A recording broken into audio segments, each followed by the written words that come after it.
Hello, good evening. Mgbede ọma na ndị ọma. Mgbede ka ọma, eke ma alụ gị mma. Eke wetere gị ihe ọma, ndụ na-arụ isi ike. Achọrọ m ịgwa gị okwu gbasalụ those plants. What is it called in your place?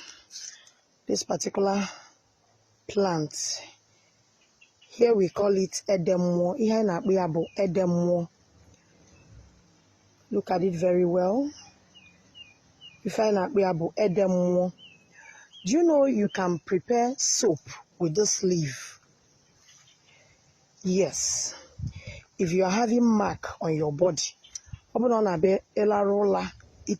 enough marks, like witchcraft mark on your body, you can actually get rid of it with this plant I am holding here.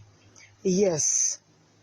That mark you used to see in your body when you wake up, you will be saying, hey, this is witchcraft, this is witches. Witchcraft attack, witchcraft marks on your body. You can actually get rid of it with this plant I am holding. Yes. This is what you are going to do. If you normally have marks on your body, get this plant and get your ogilisi leaf. These two. These are the two plants you will use. This one is ogilisi leaf. This one is edemwo. That is what it is called. When you get these two plants here, get 21 seeds of alligator pepper. Very, very important. 21 seeds of alligator pepper. Then get your 6-flower perfume. 6-flower perfume, you can see it where they are selling spiritual items.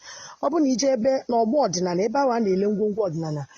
them to give you 6-flower perfume. Then you get your coconut, 1 coconut. You are going to use the water. What you are going to use is the coconut water. When you get all these things together, get a mortar. Yes, get a mortar. When you get a mortar, this ogirisi leaf will be like 4 pieces. You will get like 4 pieces of it. It's here in your mortar. Then pound it. Get black soap. You can use black soap like when China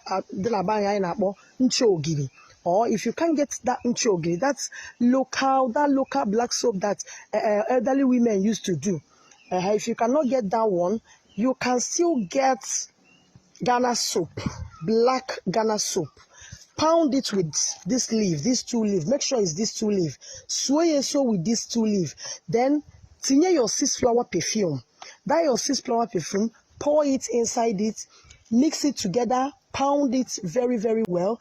Add your 21 pieces of alligator pepper, pound it very, very well.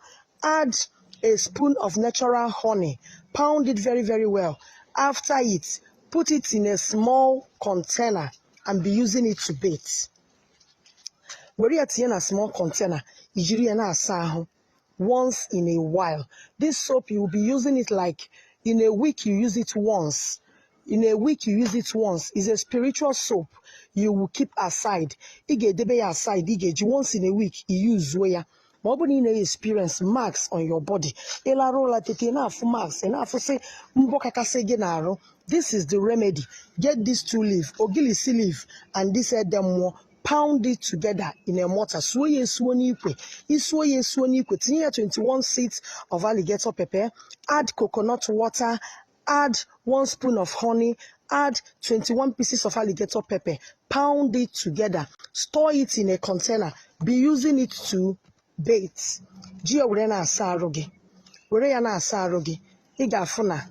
That mark on your body once in a while. Use it. That the mark in now. If you mark in that you will not be seeing it again. Remember that all these roots, plants, and herbs go for a purpose. If you find a believe, if you want to wake up, that is why once in a while you make use of it. Once in a week you will hear sorrow. For those witchcraft mark, you won't be seeing it on your body.